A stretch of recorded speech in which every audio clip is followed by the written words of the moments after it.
జనం టీవీ ఎవరికో జోకడమో ఎవరి మోచేతు నీళ్లు తాగడమో ఏ రాజకీయ పార్టీని సపోర్ట్ చేయడమో ఏం లేదు. ఎవరు తప్పు చేసినా వాళ్ళను ఉతికి ఆరేయడమే, ఎవరు మంచి చేస్తే వాళ్ళు మంచి చేసిరని చెప్పడమే. జనాలు ఎట్లాంటి బాధలు పడుతుర్రో అది ప్రజా సమస్యల లెక్క, ప్రజా సమస్యలు ఏవైతే ఉన్నాయో అవన్నీ కూడా ప్రజల కోసం పనిచేస్తున్నాం కాబట్టి ప్రజా సమస్యల్ని ప్రభుత్వం దృష్టికి పోయేదానికి మనం కొంత చైతన్యం చేయడానికి మార్నింగ్ న్యూస్లో ప్రయత్నం చేస్తున్నాం. అంటే జనం టీవీ ఎవరి కోసం పనిచేస్తలేదు, ఒక జనం కోసం తప్ప. కాబట్టి ఈ రాజకీయ పార్టీకో ఆ రాజకీయ పార్టీకో ఒక అంశం వచ్చినప్పుడు నేను బీఆర్ఎస్ పార్టీని దాని గురించి చెప్పిన, ఆ బీఆర్ఎస్ పార్టీని తిట్టినా అనుకోండి, కాంగ్రెస్ ఏం చేస్తారు, బీఆర్ఎస్ ఏం చేస్తారు అంటే కాంగ్రెస్ మనిషి అంటారు.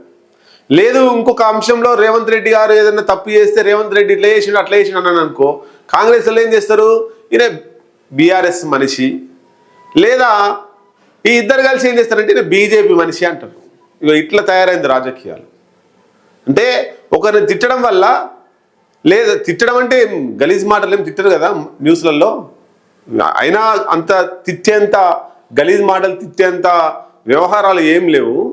కాకపోతే ఏంటంటే విమర్శ చేయడం, ఈ మార్నింగ్ న్యూస్లో ఒక రాజకీయ పార్టీ గురించి చర్చించుకోవడం, ఒక వ్యక్తి గురించి, ఒక రాజకీయ నాయకుడి గురించి, కేటీఆర్ గురించో, కేసీఆర్ గురించో, హరీష్ రావు గురించో, రేవంత్ రెడ్డి గురించో, బట్టి విక్రమార్క గురించో, ఎవరి గురించో, కిషన్ రెడ్డి గురించో, ఇంకా ఎవరి గురించి అయినా చర్చించుకున్నప్పుడు, వాళ్ళ గురించి విమర్శలు చేసినప్పుడు ఆ విమర్శల్ని సద్విమర్శల కింద తీసుకొని దాన్ని మార్చుకునే పద్ధతి, ఓవర్కమ్ చేసేటువంటి విధానం ఉంటే కొంత బాగుంటుంది తప్ప వాళ్ళతోటి కింది ఉన్నటువంటి అనుచరులతోటి ఈయన బీఆర్ఎస్ మనిషి, ఈయన కాంగ్రెస్ మనిషి, జర్నలిస్టులు ఉండొచ్చు, అందరి జర్నలిస్టులు నిజాయితీగా ఉన్నారని చెప్పలేము, అందరి జర్నలిస్టులు అమ్ముడు వేరని చెప్పలేము.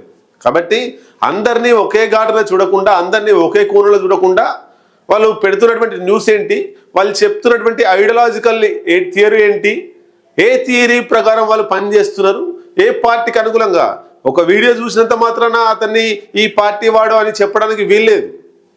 ఆయన ఛానల్ మొత్తం ఒక్కసారి సెర్చ్ చేసిన తర్వాత ఏ పార్టీ వాడో ఒక్కసారి అర్థమవుతుంది. కాబట్టి ఒక మాట మాట్లాడినప్పుడు ఆ మాటను ఉద్దేశించి పలానా పార్టీకి చెందిన జర్నలిస్టు అని ముద్ర వేయకండి దయచేసి.